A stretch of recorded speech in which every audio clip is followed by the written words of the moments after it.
Nous faisons un travail médical et nous prions fréquemment pour les patients. Les patients sont des hindous, des musulmans, qui sont heureux que nous prions pour eux, mais qui n'ont pas une foi vivante dans le Seigneur Jésus-Christ. Jusqu'à quel point pouvons-nous compter sur Dieu pour répondre à la prière pour leur guérison, de manière à ce que la gloire soit pour le nom de Christ, alors qu'ils n'ont pas la foi? Pouvons-nous nous attendre à ce que Dieu les guérisse? Cela dépend de notre foi et non de leur foi seulement. Il semble dans beaucoup de cas que notre Seigneur désire guérir les gens, même s'ils n'ont pas la foi. Dans notre cas, je sens que nous devons prier pour leur guérison, aussi bien que pour leur salut. Je sais qu'ils viennent seulement pour l'amour de leur corps, mais je prie généralement pour la maladie de leur corps et de leur âme. C'est notre privilège, parce que notre Seigneur est le Créateur plein d'amour, et dans sa grâce, il guérit leur maladie.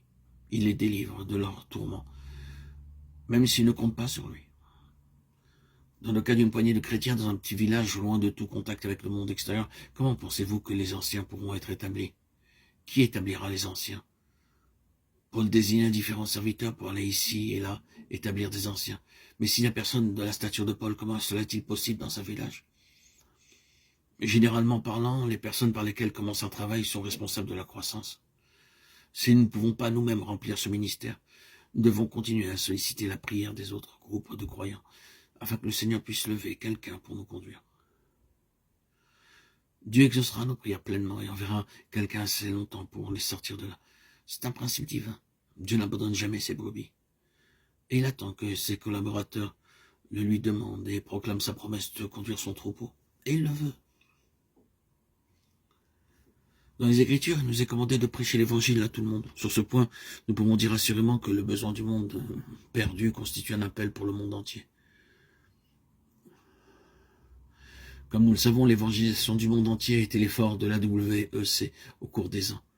Je crois que cela est une déclaration fondamentale, mais je comprends que dans votre expérience, vous avez évangélisé ou vous étiez absolument sûr que Dieu avait déjà préparé la voie. Pouvez-vous partager vos pensées personnellement sur ce point? En premier lieu, je crois que le commandement de prêcher et celui d'enseigner forment un seul et même commandement.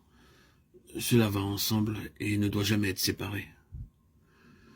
Reconnaissant cette double responsabilité, nous sommes allés dans les villages.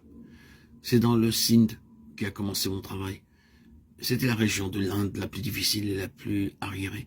Très peu se sont aventurés à aller dans les rues et les villages de Sindh, tellement cet endroit est dur. Je sentais que le besoin de secours et de communion fraternelle aussi, je le demandais au Seigneur, il m'envoya quelques collaborateurs. Nous travaillons ensemble, nous prions ensemble et nous partageons les choses du Seigneur dans la communion fraternelle. Nous avions l'habitude de prier pendant des heures, rappelant le nom des chrétiens et priant pour un réveil parmi les chrétiens de nom. Dieu a un moment pour chaque endroit, et il nous maintint là pendant 5 ans. Pendant ce temps, nous avions une trentaine d'invitations pour des campagnes dans le nord de l'Inde, en différents endroits.